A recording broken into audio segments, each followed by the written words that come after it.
this is where I like to work. So basically the first thing you're going to need to invest in is a vise. Secondly, you're then going to need some basic tools. You need essentially a bobbin holder, which is what we're going to use to hold the thread, and we use that for pretty much most of our fly tying. It's essential to have a good couple of good pairs of scissors. These were quite expensive, I think they were £18.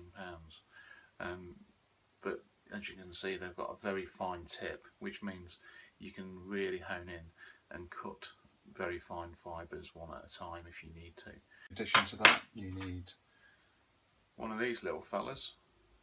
Any kind of needle will do, really.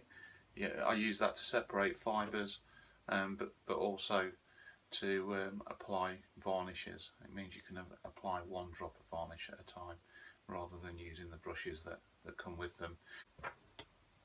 Pet tweezers are pretty useful.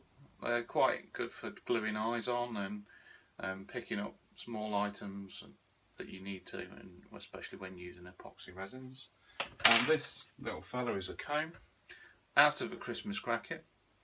You never thought you'd find a use for one of these, but these are brilliant, ideal for combing out fibres when you're actually tying some of those big flies. So hold on to a couple of those each Christmas and it'll save you a few pennies.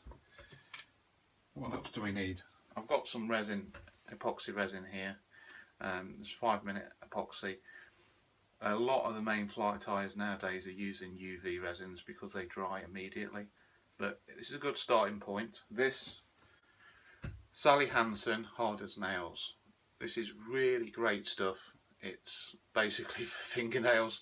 Your girlfriend, wife or mum will definitely have a bottle of this somewhere, but get yourself a bottle because it's really good stuff. It dries quickly. It's really dries hard onto the flies, and a couple of coats of that and you'll be well onto your way to getting the fly on the fishing rod. And I've got a little bit of clear varnish as well. It helps to keep a bit of that handy, but I generally use this Hard as Nails to finish flies off at the moment, although I'll probably at some point go over to the UV resins that are being used now, because it saves having to wait 5 minutes or so each time you apply stuff. So I'll probably do a video on that later when I actually start using it. I'm not using it at present.